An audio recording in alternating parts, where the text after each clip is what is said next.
Praise the Lord friends. நான் தான் உங்க குட்டி டைட்டஸ் பேசுறேன். நல்லா இருக்கிறீங்களா?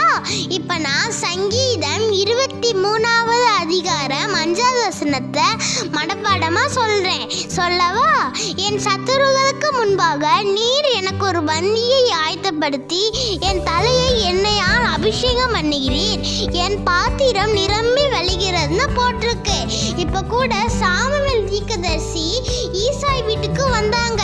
ஈசாய்க்கு 8 பிள்ளைங்க இருந்தாங்க. அதுல 8வது பையன் தான், கடைசி பையன் தான் தாவீது. அப்போ ஈசாய் சாமுவேல் தீர்க்கதரிசி ஈசாய் வீட்டுக்கு யாரு ராஜான்னு தேர்ந்தெடுத்து அபிஷேகம் பண்றதுக்காக வந்தாங்க.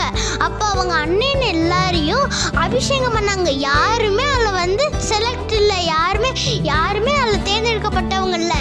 அப்போ உன்ட வேற எந்த சாமுவேல் தீர்க்கதரிசி சொல்றாங்க உன்ட்ட பையன் இல்லையா அப்படின்னு கேட்டப்பதான் ஈசாய் சொல்றாங்க, இல்ல தாவீதுன்னு ஒருத்தர் இருக்கான், ஆடு மேய்ச்சிக்கிட்டு இருக்கான்னு சொன்னாங்க. இப்ப 1 சாமுவேல் 16வது அதிகாரம் 12வது வசனத்துல ஆள் அனுப்பி அவனை அழைத்தான். அவன் சிவந்த மேனியும் அழகிய கண்களும் நல்ல ரூபம் உள்ளவனாய் இருந்தான்னு போட்டிருக்கு. அப்ப ஏசப்பா சொல்றாங்க, இவன் தான் தேர்ந்தெடுக்கப்பட்டவன், நீ எழுந்து இவனை அபிஷேகம் பண்ணு அப்படின்னு சொன்னாங்க. அப்ப சாமுவேல் தீர்க்கதரிசி தைல கொம்பை எடுத்து அவங்க சகோதரருக்கு நடுவில் அவங்க அபிஷேகம் பண்ணாங்க. அந்த நாள்ல இருந்தே கர்த்தருடைய ஆவியானவர் தாவீது மேல இறங்கினாங்க. இப்ப கூட அவங்கள அபிஷேகம் பண்ணாங்க. அவங்க சகோதரர்கள் எல்லாரும் தாவீதை ஒடுக்குனாங்க.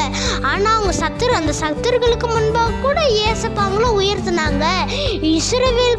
இஸ்ரவேல் தேசத்துக்கே அவங்கள ராஜாவாக்குனாங்க. இப்ப கூட அதனாலதான் அவங்களுடைய பாத்திரம் நிரம்பி வழிந்துச்சு. அதனாலதான் அவங்க பையன் சாலமோன் கூட தேவாலயத்தை கட்டுனாங்க. இப்ப கூட நீங்களும் இனிமே பரிசுத்த ஆவியானவர் கூட நீங்க இருந்தீங்கன்னா உங்களுக்கு கண்டிப்பா உங்க சத்துருக்களுக்கு முன்பாக கூட இயேசுப்பா அவங்கள உயர்த்துவாங்க. ஓகேவா ஃப்ரெண்ட்ஸ்?